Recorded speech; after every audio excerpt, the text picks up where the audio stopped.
Enter embroidery conformation status. Click on the color column. Choose the color you want to set the offset. Click this button. Select Offset. In this demo, we set the move-out distance to 8 centimeters. After setting it up, we can see a mark. Start embroidery.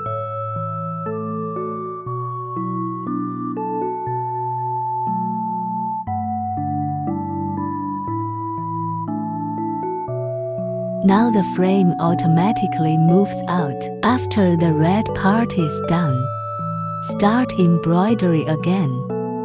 The frame returns to its previous position, and the embroidery continues.